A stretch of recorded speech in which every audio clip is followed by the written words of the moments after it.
الحمد لله نحمده ونصلي ونسلم على رسوله الكريم أما بعد فأعوذ بالله من الشيطان الرجيم بسم الله الرحمن الرحيم أتم الصيام إلى الليل صدق الله العلي العظيم. ده هر څه د مخ اولا السلام علیکم ورحمة الله وبرکاته وبعد. زه محمد نسیم زاهد ستاسو په خدمت کې حاضر سویم. زموږ د نن ورځ موضوع ده چې کوم شی روژه ماتوي.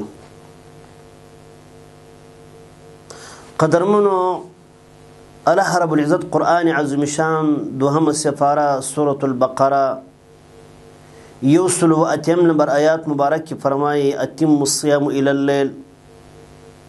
تاسو پرکې روژې تر شپې پورې. د دې آیات مبارک مخکې تورې داسې دي کولوا واشربوا حتى يتبين. خوراک کوئ او څښاک کوئ تر څو پورې تاسو ته معلومیږي خيط الابيض من الخيط الاسود من الفجر. هغه سپین تار د تور تار څخه د سهار. کله چې الله رب العزت د آیات مبارک را نازل کړي اصحاب کرام په دې آیات مبارک باندې پرا ونه فهمیدل، پرا نه سوپو. نو اړیو د خپل ځان سره موافق د دې لغوي ترجمه کړي و چې الله رب العزت فرمایي چې تاسو خوراک کوئ څښاک کوئ تر هغه وخته پورې چې تاسو ته معلومیږي سپین تار د تور تار څخه. نو بیا دوه تارونه سره یو ځای کړي چې یو به سپین تار و بل به تور تار و. خوراک به یې کوي څښاک به یې تر هغه وخته پورې چې دی معلوم کړي چې دا تور تار دی دا سپین تار دی. آخر جناب رسول الله صلی الله علیه وسلم مبارک په دې باندې پوه شول چې خبر همدا رقم ده چې دی د دوه تارو د یو په بل باندې پیچلو په معلومولو سره دی خپل پیشلمۍ پای ته رسوي. یا د الله پیغمبر صلی الله علیه وسلم مبارک ورته وفرمایله چې د خیط الابیض څخه هدف سپیدي دي من الخیط الاسود. دغه تور تار څخه هدف تور شپه ده. نو په دې خاطر باندې اصحاب کرام پوه شول. ثم اتم الصيام الى الليل. الله رب العزت وفرمایل چې تاسو خپل روژه پوره کړئ تر شپې پورې. د ورځې په جریان کې کم شی دی چې روژه ماتوي.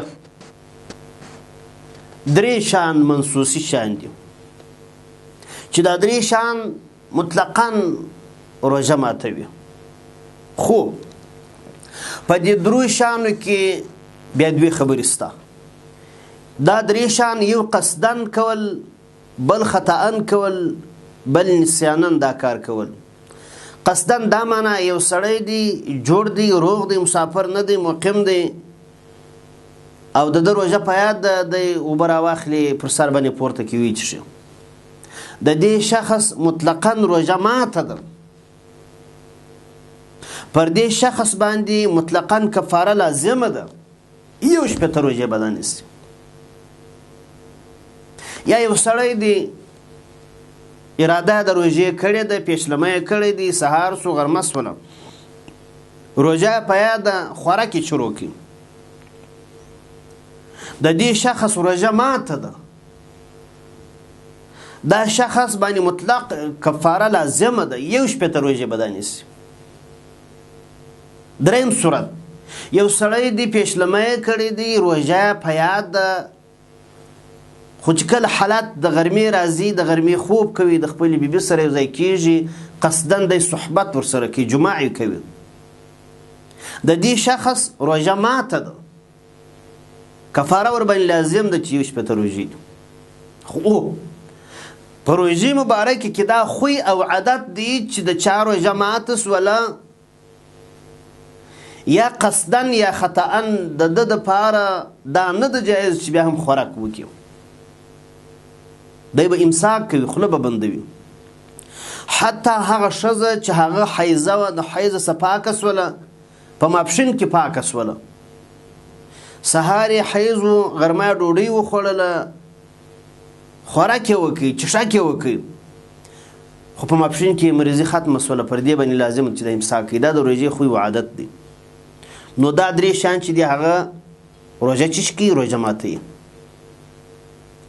موږ باید اجتناب وکړو پرهیز وکړي موږ ته دغه 10 یا 90 روژې دومره ستونزمنې دي نو دا چې 1 روژې پر موږ باندې لازم شي نو دا غټ تکلیف دی موږ مؤمنان مسلمانان باید الله رب العزت د دې شعار او قدردانی وکړو عزت وکړو احترام وکړو الله رب العزت زموږ خواري نه عبس کوي الله رب العزت پر دې مختصر خبر باندې عمل کول توفیق را نصیب کړي واخر دعوانا ان الحمد لله رب العالمين